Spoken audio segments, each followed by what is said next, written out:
Do you love horror, science fiction, B-movies, horror hosts, old-time radio, just plain spooky stuff? Then you should sign up at patreon.com/Lord Blood-Rah. You'll be supporting the production of Lord Blood-Rah's Wrackin Theater, presenting the best, worst, and wildest horror films ever made. Lord Blood-Rah's Wrackin Auditorium, featuring the best of old-time radio horror.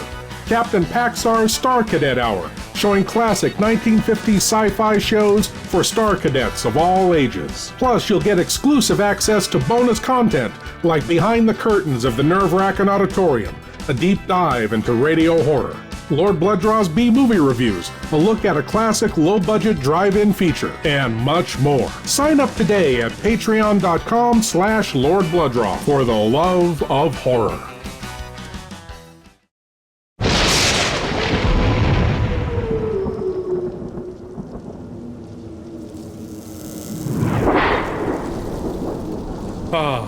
I'm so glad you're here.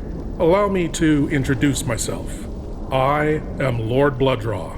I host horror and science fiction films on my TV series, Lord Blood-Rah's Wrackin Theater, but here, in this cool, intimate darkness, I'll be presenting tales of horror and the uncanny solely for you alone. You will coalesce the settings and the players from the ether of your imagination. Your terror will be your own creation. This is the sorcery of sound, the subtle magic of old-time radio, horror.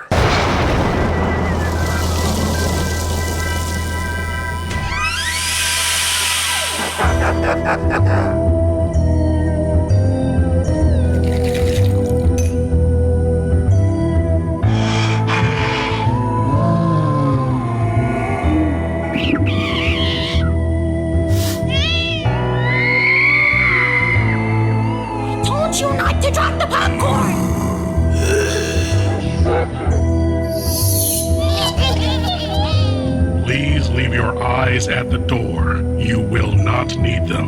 This is Lord Blood-Rah's Wrackin Auditorium.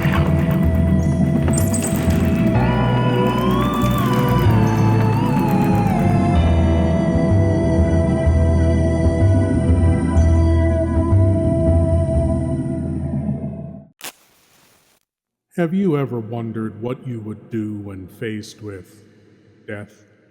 I don't mean at the moment of your death. I mean, have you been in a situation fraught with danger when you must act to save yourself, and that action would risk your very life? What would you do? The people in tonight's story face that question. From X-1 comes the tale, The C-Chute. In just a moment, X-1. But first, there's a certain water commissioner whose interest in the ladies sometimes overshadows his interest in civic affairs. His name is a familiar one, Throckmorton P. Gildersleeve, and he'll pursue his adventures tomorrow night when NBC Radio presents another comic episode of The Great Gildersleeve. So when you hear the familiar voice and hearty laugh of the water commissioner from Summerfield tomorrow, why, stay tuned and enjoy another romantic scramble with the one and only The Great Gildersleeve on this NBC station. And now stay tuned for X-1 on NBC.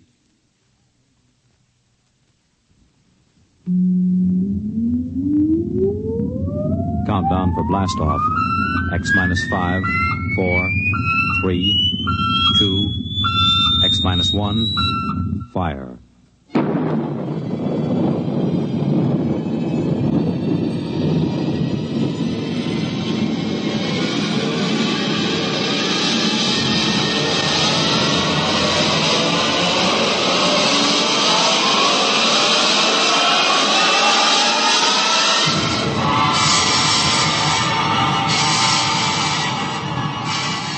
From the far horizons of the unknown come transcribed tales of new dimensions in time and space. These are stories of the future, adventures in which you'll live in 1,000,000, could be years, on 1,000 maybe worlds. The National Broadcasting Company, in cooperation with Galaxy Science Fiction Magazine, presents minus one.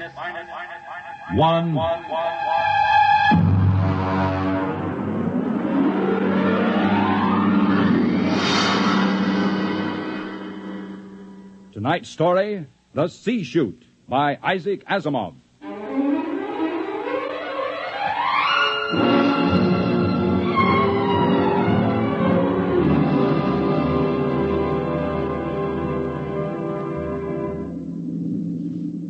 We were on our way home to Earth when it happened. 6 of us, coming home as passengers aboard the merchant spaceship Starfire. At the start of the Second Interstellar War, the one between Earth and the planet Chloro. And then it happened.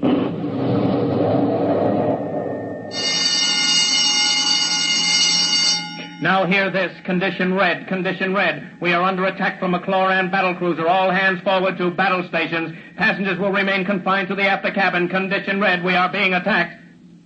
The interception by the Chloran cruiser, the murderous running duel of energy blasts and force field defenses.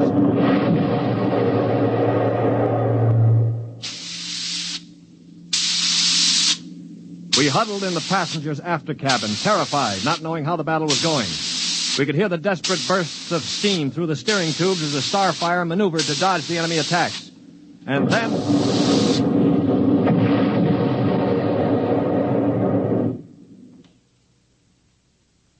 Now what? the beginning of the end, you might call it. Well, what does it mean, Stuart? You were a space pilot? It means our generators have been drained of energy. We can't fight back. But, All right, monsieur... don't worry. They won't destroy us. They need our ship too badly. They'll simply board us and take over. But what about the crew? The crew, Colonel? If they have any sense, they'll surrender. If they choose to fight, they'll... Now, they're coming aboard. Now, be very still. Oh, Mother in heaven, help us. Be still. If only those fools on deck will surrender without a struggle. They are fighting. Yes, it's the end. We've got to help them. All right, don't open that door. We just can't let them die. You can't help them. I'm going. Stop him. All right.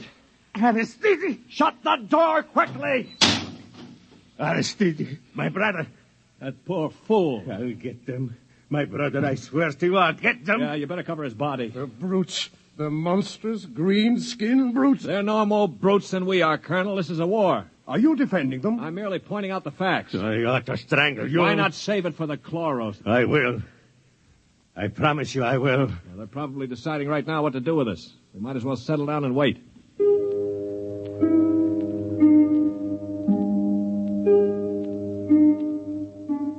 We sat there, the 5 of us, and listened while the Chloran invaders killed off the members of the Starfire's crew. Among us was Colonel Anthony Wyndham, an old Colonel Blimp type with a lame leg. Wyndham had spent his life in the militia back on Earth, but had never seen a battle. There was Demetrius Poliorkitis, who had just watched his brother being killed by a chlorocarbonizer. Poli was a huge man. He and his brother had tried truck farming in Arcturus and given it up after 2 seasons. Then there was LeBlanc, a sensitive, frightened young man of 22, and Randolph Mullen, who looked like somebody's caricature of a bookkeeper. A mild, balding, milquetoast little man. And there was myself, John Stewart. I was the only one who'd ever had contact with the Chloro people. I had a pair of artoplasm hands to prove it.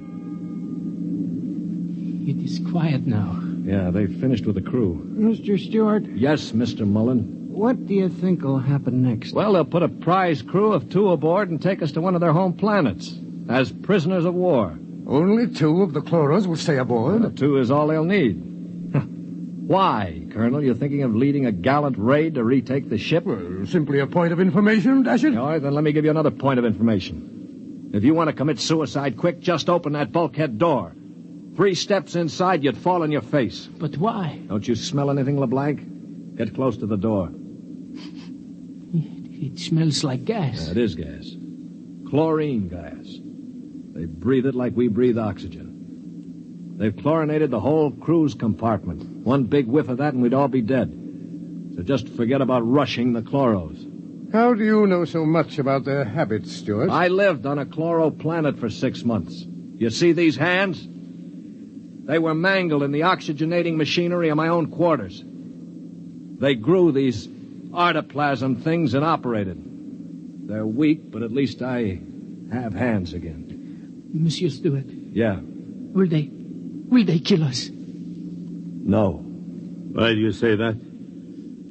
Because in their own way, they're gentlemen. Probably will be interned for the duration. You call them gentlemen. After they killed my brother in cold blood, you call them gentlemen. You know, Stewart, you sound more and more like a blasted Greenie sympathizer. Blasted, man. Where's your patriotism and loyalty? My loyalty is where it belongs, with honesty and decency, regardless of the shape of the being it appears in. This is a ridiculous war. Why are we fighting these people? We can live only on planets with oxygen, and oxygen is poison to them. They can live only in chlorine atmosphere, which is deadly to us. Yet we're fighting them over a bunch of worthless asteroids that neither of us can live on comfortably. Well, it's a matter of principle. It's a matter of stupid pride and greed. I don't like what you say, mister. Why not? Because you talk too nice about these greeny scum. They're good to you, eh? Well, they weren't good to my brother. They killed him. And I think maybe I'll kill you, you rotten greeny... Mullen, grab him. I can't break his hold. They are coming in. Holy, let him go. They saved your life this time. But when I'm finished with them... Quiet. I think they're opening the lock. Well, don't get between us. Holy, don't lose your head. They'll kill us all. I greet you, Earthmen.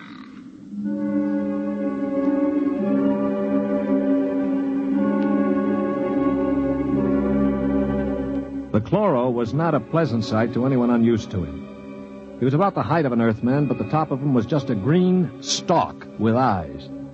He was still wearing a spacesuit to protect him from the oxygen in our compartment. In one of his tendrils, he carried a chloran gun. As he stood in the doorway, I could see Polyarchetes' eyes begin to glisten with rage. Then, with a bellow like a huge bull, he threw himself at the chloro.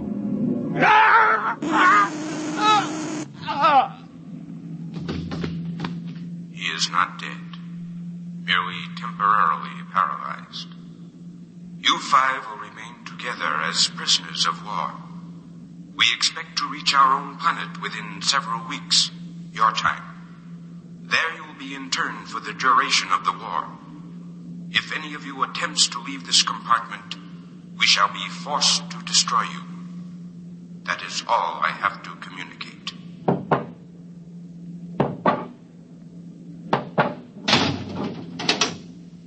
Hadn't we better do something for Mr. Polyarchetes? Oh, he'll be all right.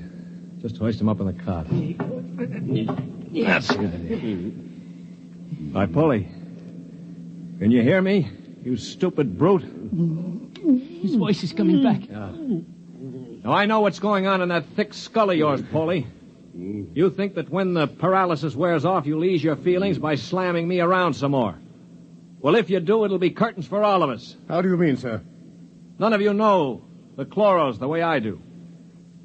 Unlike us, they assume automatically that any group of Earthmen they find together comprises a biological grouping, like an ant colony. The result is that they consider the group as something holy. Now, they'd never break us up. And if one of us did any harm to another, they'd have us all executed as a bunch of chloro-type perverts, a non-functioning group. So call all the names you want, but keep your hands to yourself or we're finished.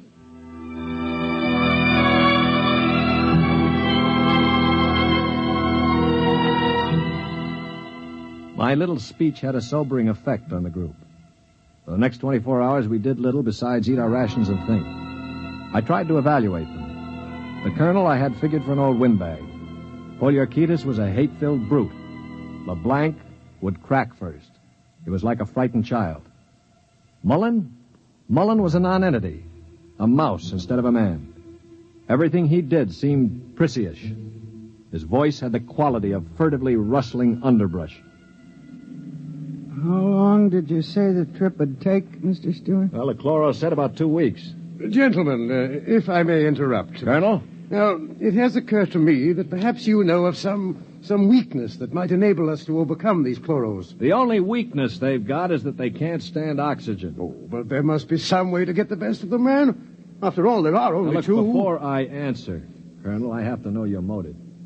Is it to save your own skin or help Earth win the war? Oh, dash it, man, to help our side, of course. What we're looking for is the way to save the ship for Earth without losing our lives, yes? Well, all right, let's take a vote then. LeBlanc? I have a wife waiting on Earth, Mr. Stewart.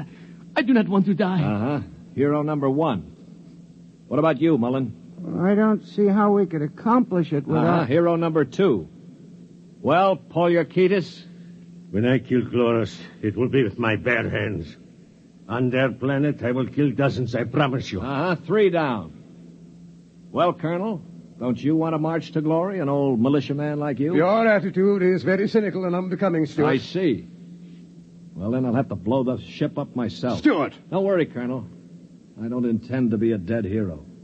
Of course, there is a way we might do it. What did you say, Mr. Mullen?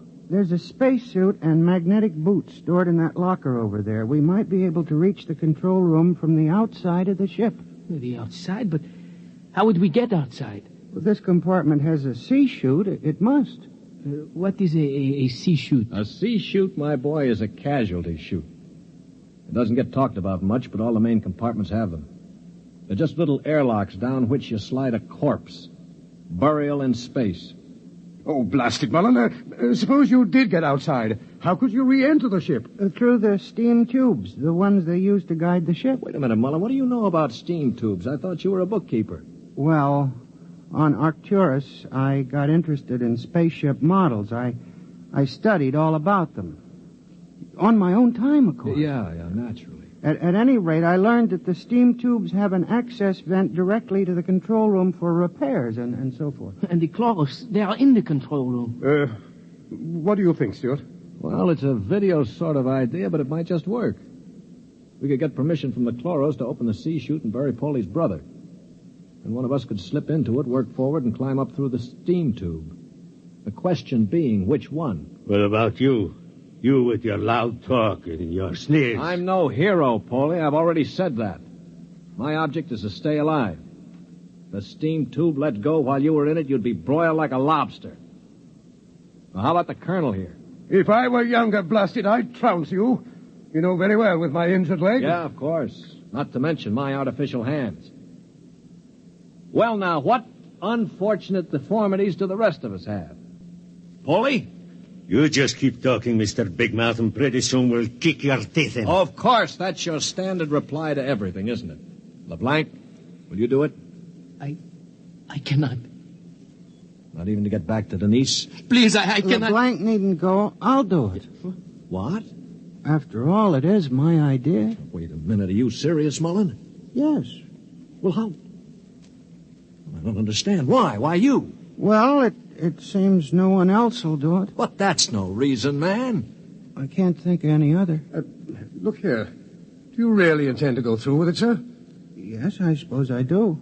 Well, dash it, man. Let me shake your hand. You're an Earthman, by heaven. You do this thing and win or die. I'll bear witness for you.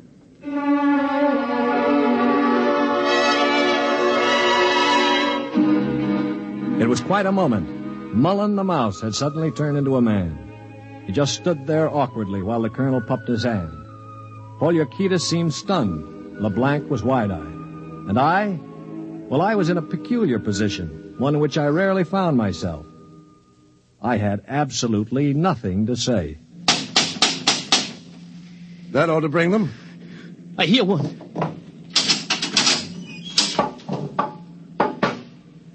What is it, Earthman? One member of our unit is dead, as you know. We request permission to jettison his body out of the casualty chute. You may do so. You'll have to open the chute lock from the control room. I will do so. Is there anything else? No. Nothing else, thank you.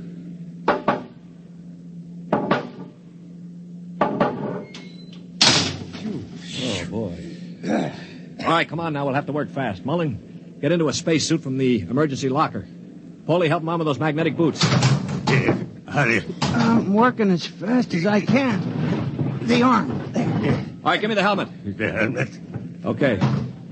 Now, Mullen, You better scratch your nose if you have to. It's your last chance for a while. What about radio contact? You can talk to us. We'll listen in on the helmet set in one of the other suits. The Chloros won't have their set on the interphone frequency. Wait a moment. What for? Dash it, what's he going to use for a weapon? He isn't big enough to fight them barehanded. Ah, no, that's true. Well, how about one of those oxygen cylinders? Good idea. Use it to bash them over the head. Now, give him one of the cylinders equipped with a reducing valve. Now, look, Mullen, if your magnetic boots fail and you start drifting away into space, open this valve. See that? Now, you can use it like a miniature jet and try to blow yourself back to the ship. Understand? I think so. Well, I only hope it works. All right, here goes the helmet. You'd better hurry. The light is on over the C-Chute. Yeah. All right. That means they've opened the lock. Here. Now, can you hear me? Oh, LeBlanc, give me that other space helmet. Yes. Here. Let me switch on the radio. Can you hear me, Mullen? I hear you. Fine. Plenty of air? Air's okay. Uh-huh. Polly, open the C-Chute. Okay, now help him in. All ready? Ready? Well, good luck. Close the chute. Pull the ejector valve. Now! He's out. Oh, God help him. The light is out. Yeah. The Chloros have closed the chute lock. I don't suppose he has much of a chance. No. Do you think he knew it? I don't know. I just don't know. Should I try to contact him on the radio? Yes, I think... Wait a minute. What is it? Listen, the Chloros coming. Good Lord. He's sure to miss Mullen. Yeah, wait. Polly, get your brother's body on the cot. Put a blanket over it. Pretend it's Mullen asleep. Polly, for heaven's sake. My brother. But you've got to do it, man. It's our only chance. Listen, if Mullen could go out there and risk Very his... well. I will do it.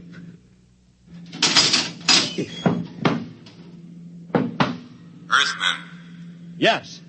you have jettisoned the body? Yes. Good. Is there something further we can do? No, We are very tired. Our grief is very great at losing one of our unit. We would like to rest alone. I will respect your wishes. I see that one of your units sleeps already. Yes, Mr. Mullen was overcome with grief. I leave you. Oh, brother. Polly, I thought sure you were going to rush him. With that brave little guy out there. What do you think I am, anyway? And to think I laughed at him. It makes me ashamed. Yeah, I guess I've been saying some things that maybe weren't too funny. I owe all of you an apology. Do you think it's safe to try the radio? Yeah, we better. Hello? Hello, Mullen. Can you hear me? Yes, I hear you. Where are you? I'm standing on the outside of the ship. All right, now take care. One misstep and you'll be marooned in space. Now, can you find the steam tubes? I think I've found one of them already. I can feel the rim. I just hope it doesn't let go when I get inside. Be careful. I'm going into the tube now. I can feel the ladder rungs they use to repair the inside. Yeah, well, keep in contact. I'm in the tube now. Good Lord. They've let go with a blast. Oh, well, it may be the starboard tubes. Mullen! Still here. They use the other tubes, fortunately. Now, if they don't try to correct for over-deflection... Yeah, keep moving. I seem to be... Wait. Yes, I'm at the end of the tube now, where it opens into the control room. Good. Now, look, there's a small metal door there. Can you feel it? Yes, I'm afraid it's locked from the other side. Oh. I can't budge it. Mullen, listen to me. Stewart, I'm scared. I'm terribly scared. Yeah, all right. Now, hang on. Don't blow up. Listen to me. Are you listening? Yes. Take the spare oxygen tank. Bang on the metal door that leads to the control room. The Chloros are bound to hear you. When one of them comes to investigate, try to hit him with a cylinder. Now, aim for the stalk on top of his body. Try to blind him. Will you do that? I'll try. Well, now, go on. Only one can come. The other will stay at the controls. Now, start banging.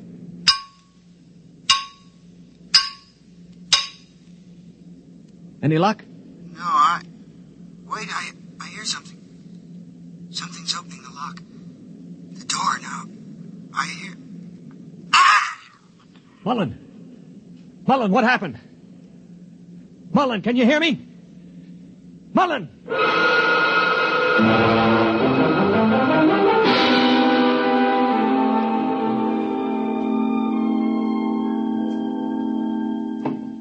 Mullen! Mullen! Oh, it's no use. They must have gotten him. Yeah, he was one brave little guy, that one. But suppose they have just got him in the control room.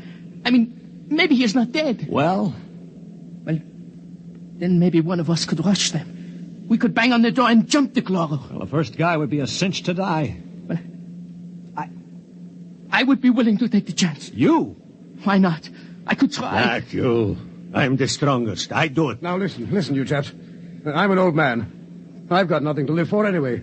Suppose I throw myself at the ray gun. Wait a minute, what's going on here? 20 minutes ago, there wasn't one of you who'd risk his little finger to get us out of here. Now you're falling all over each other. Maybe Mr. Mullen teaches us a lesson, huh? Yeah. Okay, Polly, give me the wrench. I'll start banging on the door.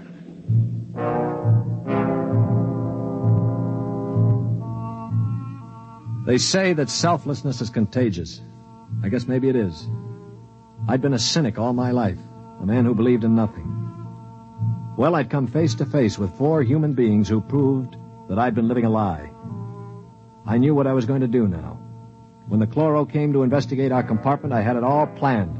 If only my poor, weak hands would hold out long enough. Ready? Ready. Here goes. That should bring him. Try again. Wait, listen. Shh. It's at the door. Get ready. It's opening the lock. For poor old Mullen now. Steady. No! Let him have it! Wait! Stop it! It's not the chloro! Wait! Good Lord. It's Mullen. Mullen. Get the helmet off. That's it. All right, now lift. Mullen, are you all right? I seem to be quite all right. Well, the chloros. Both dead.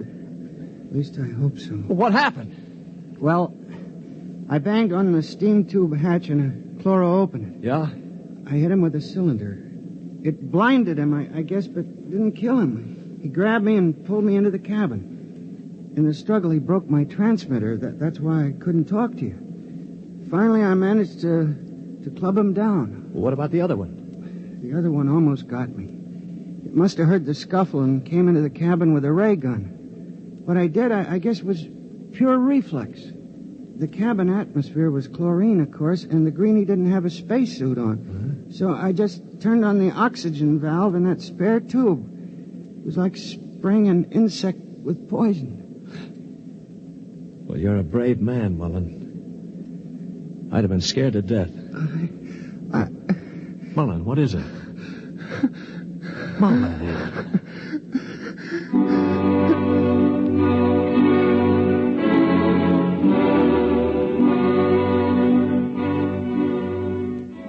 An hour later, false hands and all, I was at the controls of the ship, headed for Earth. We'd gotten rid of the chlorinating equipment and restored the oxygen naturally. Mullen was asleep in the cabin under a sedative. Or so I thought until the cabin door opened. Mullen, for Pete's sake, get back to bed. No, I'm quite all right now, really. Do you mind if I watch how you operate the ship? No, not at all. Sit down. You know, I guess I owe you an apology. I didn't think too much of you. That's your privilege. No, it isn't anybody's privilege, Mullen, to despise another. For years now, I've abandoned hope of finding any decency in human beings. I owe you a vote of thanks. You embarrass me, Mr. Stewart. I didn't do it for any heroic reasons, I assure you. Far from it. Well, why did you do it, Mullen? That puzzles me very much. Well, Mr. Stewart, I'm a bookkeeper. 17 years ago, I left Earth to work on Arcturus. I never made much impression on anybody on Earth, although I wanted very much to have people like me. Well, about a year ago, I started to write to my family again. Don't ask me why. And then I asked for a leave of absence to go home after 17 years. Well, I still don't understand. It wasn't patriotism or love of a woman or money or any of those things. What was it? Mr. Stewart, haven't you ever been homesick?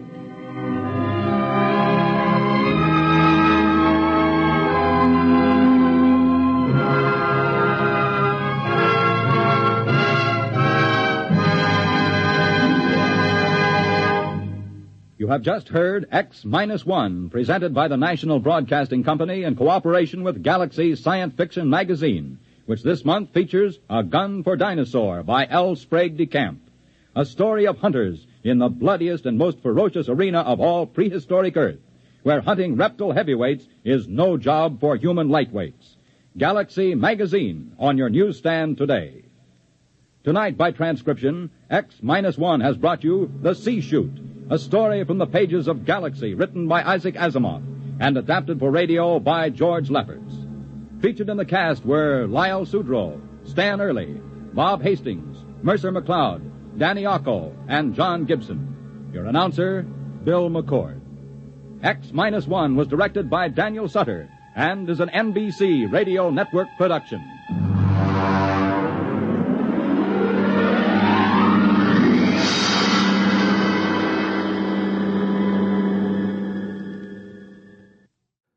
Have you ever wondered what you would do when faced with death? Mr. Mullen was and made his choice. He acted and succeeded against great odds, all to see his home again. What would you do? And what would you do it for?